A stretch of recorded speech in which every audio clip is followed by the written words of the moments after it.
এই হলো গফরগাঁও ব্রিজ। এই বৃষ্টিতে কিছুদিন আগে এই লাইটগুলো জ্বলতো না, আর জ্বলারও প্রয়োজন ছিল না, কারণ এই বৃষ্টি সবসময় গফরগাঁয়ের সিঙ্গেল মেয়েদের রূপের আলোতেই আলোকিত থাকতো। তার বৃষ্টি বানানোর প্রথম দিকে লাইট থাকলেও কিছু দায়িত্ববান চোর অযথা বিদ্যুৎ অপচয় হবে বলে ব্রিজের লাইটগুলো চুরি করে নিয়ে যায়।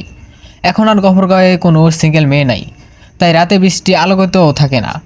তাই ব্রিজে নতুন করে আবার লাইটের ব্যবস্থা করা হয়েছে। এইবার চোরদের একটা রিকোয়েস্ট, দয়া করে ভাই লাইটগুলি আর চুরি করিস না। ব্রহ্মপুত্র নদের উপর স্থাপিত 18 খুঁটির প্রায় 1 কিলোমিটার লম্বা এই ব্রিজটি গফরগাঁওয়ের একমাত্র চর ইউনিয়ন চর আলগীকে মূল শহরের সাথে যুক্ত করেছে। তার সাথে নাইনতাল ও হোসেনপুরের কিছু অঞ্চলের সাথে গফরগাঁওয়ের যাতায়াত ব্যবস্থা ব্যাপক উন্নয়ন করেছে। বৃষ্টি তার বাহ্যিক সৌন্দর্যে সবাইকে মুগ্ধ করে। তাছাড়া ব্রিজের নিচে আছে একটি ছোট্ট দ্বীপ, যেখানে শরৎকালে কাশফুল দিয়ে ভরে যায়, যা কিনা অনেক কাপলদের কাছে পার্সোনাল মালদ্বীপ হয়ে যায়।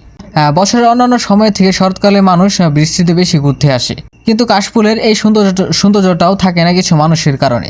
টিকটকার এসে টিকটক করে, কাপড়রা তাহার উপর গড়াগড়ি করে, মানুষ এসে ছবি তুলে, কাশফুল ছিটতে ছিটতে একসময় সৌন্দর্যটাকে শেষ করে ফেলে। আপনি এই বৃষ্টি অনেক সময় গাড়ি শূন্য পেতে পারেন, তবে কখনোই কাপড় আর টিকটকার ছাড়া পাবেন না। আর ঈদ হলে তো কথাই নাই, ঈদের সময় জায়গাটি মানুষ দিয়ে পরিপূর্ণ হয়ে যায়। যেমন এক সময় সোমবারে গরুহাটা গরু দিয়ে পরিপূর্ণ থাকতো। এই জায়গায় প্রতিদিনই নানা স্থান থেকে অনেক অনেক মানুষ ঘুরতে আসে। কেউ কেউ কেউ কেউ বউ নিয়ে আসে, কেউ প্রিয়জনকে নিয়ে আসে, আমি আবার একাই আসি। মানুষের এইভাবে ঘুরতে আসার কারণে ব্রিজের দুপাশেই গড়ে উঠেছে অনেকগুলো রেস্টুরেন্ট।